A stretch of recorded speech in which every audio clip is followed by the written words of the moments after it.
നമശിവായ. നമസ്കാരം. ഗീത ഹൃദയത്തിലേക്ക് എല്ലാ മിത്രങ്ങൾക്കും സ്വാഗതം. അജ്ഞാനതിമിരാന്തസ്യ ജ്ഞാനാഞ്ജനശലാകയ ചക്ഷുരുന്മീലിതം യേന തസ്മൈ ശ്രീ ഗുരവേ നമഃ. നാം ഇപ്പോൾ അധ്യായം 4 ജ്ഞാനകർമ്മ സന്യാസ യോഗമാണ് പഠിക്കാൻ ശ്രദ്ധിക്കുന്നത്. ഇതിൽ ഭഗവാൻ ആദ്യം പറഞ്ഞ 3 ശ്ലോകങ്ങൾ അർജുനൻ കേട്ടു. അതിൽ ഈ യോഗജ്ഞാനം ഞാൻ പണ്ട് വിവസ്വാവിന് ഉപദേശിച്ചതാണ്. ആ പുരാതനമായ യോഗത്തെ ഇന്ന് ഞാൻ നിനക്ക് ഉപദേശിക്കുന്നു. കാരണം നീ എൻ്റെ പ്രിയ ഭക്തനും മിത്രവുമാണ്. കൂടാതെ ഈ യോഗം ഉത്തമ രഹസ്യവുമാണെന്ന് ഭഗവാൻ അർജുനോട് പറഞ്ഞ ഭാഗമാണ് നാം കണ്ടത്. ആ യോഗത്തെപ്പറ്റി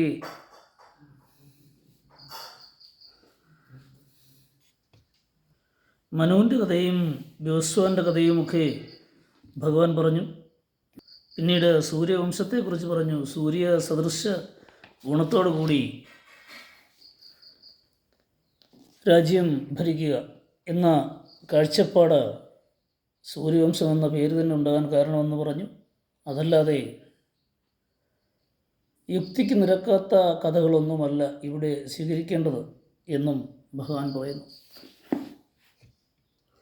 യഥാർത്ഥമായ ഭാരത ചരിത്രം പഠിക്കണമെങ്കിൽ ഈ ദൃശ്യമായ കണ്ണു വേണമെന്നും അപ്പോൾ ഒരു ചോദ്യം വരാം. അങ്ങനെയെങ്കിൽ ഈ ശ്ലോകത്തിൽ എന്തുകൊണ്ട് വസിഷ്ഠൻ്റെ പേര് വന്നില്ല?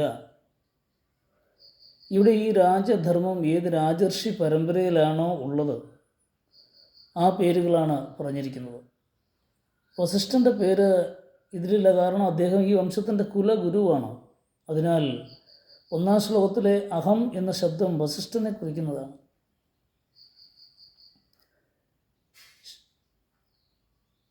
ഒന്നാം ശ്ലോകത്തിലെ അഹം എന്ന ശബ്ദം വസിഷ്ഠനെ കുറിക്കുന്നതാണ്. യോഗവാസിഷ്ഠം എന്ന പേരിൽ പ്രസിദ്ധമായ യോഗമാണ് വാസ്തവത്തിൽ ഇവിടെ പറയുന്നതെന്ന് സാരം. എന്നാൽ ഈ നിപുണത കാലപ്രവാഹത്തിൽ നഷ്ടമാവുകയും ചന്ദ്രവംശികളായവരാണ് ഇപ്പോൾ യുദ്ധത്തിനൊരുങ്ങിയിരിക്കുന്നത്. അന്ന് നഷ്ടപ്പെട്ട യോഗത്തെ സ്വയം ചന്ദ്രവംശ രാജാവായ ശ്രീകൃഷ്ണൻ ജന്മാന്തര കഥനം കൊണ്ട് പുനഃസൃഷ്ടിക്കുകയാണെന്ന് സാരം. വാസ്തവത്തിൽ മഹാഭാരതം പഠിക്കുന്ന ഒരാൾക്ക് ഗീതയിൽ പുതിയതായി യാതൊന്നും കാണാൻ കഴിയില്ല. മഹാഭാരതം ശാന്തിപർവത്തിലെ വിവരം കണ്ടാൽ, ശാന്തിപർവം വായിച്ചാൽ അമൃതം ഭഗവത്ഗീതയാണെന്ന് മനസ്സിലാകും.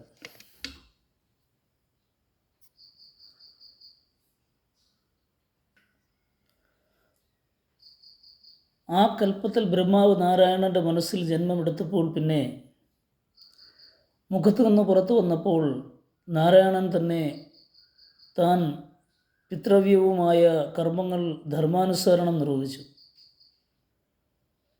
ഭേനവന്മാരായ ഋഷിമാർ ആ ധർമ്മം കൈക്കൊണ്ടു. പിന്നെ ഭേനവന്മാരിൽ നിന്ന് ഈ ധർമ്മം വൈഖാനസന്മാർ നേടി. വൈഖാനസന്മാരിൽ നിന്ന് സോമൻ നേടി.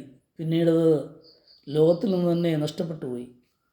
രണ്ടാമതും ബ്രഹ്മാവ് ജന്മമെടുത്തപ്പോൾ ബ്രഹ്മാവ് നാരായണൻ്റെ കണ്ണിൽ നിന്ന് പുറത്തു വന്നപ്പോൾ രാജാവേ, ആ പിതാമഹൻ ബ്രഹ്മാവ് സോമനിൽ നിന്ന് ആ ധർമ്മം കൈക്കലാക്കി എന്ന് വേണം പറയാൻ.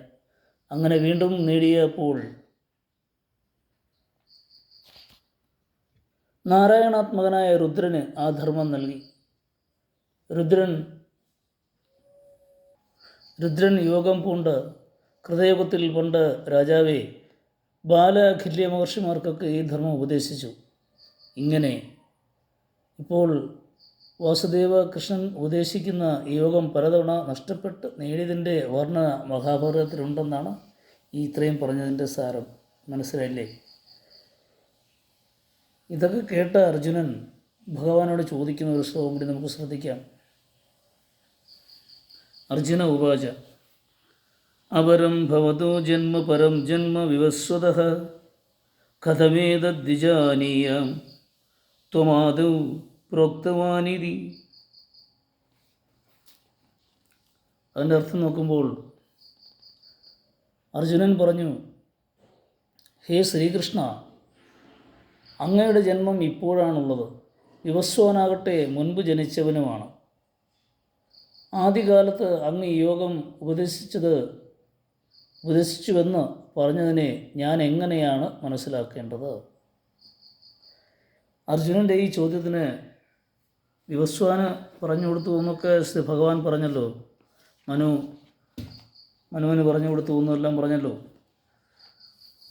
അപ്പോൾ വിവസ്വാൻ പണ്ടുള്ള ആളാണ്, അങ്ങ് ഇപ്പോഴുള്ള ആളാണ്, പിന്നെ എങ്ങനെയാണ് വിവസ്വാന് പറഞ്ഞു കൊടുത്തത് എന്നാണ് ഇപ്പോൾ അർജുനൻ ചോദിച്ചിരിക്കുന്ന ഭഗവാനോട്.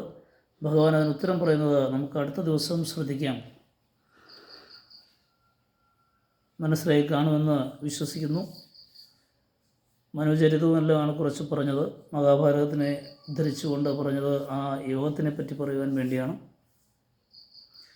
ഗുരുപദാരബിന്ദങ്ങളിൽ സമർപ്പിക്കുന്നു.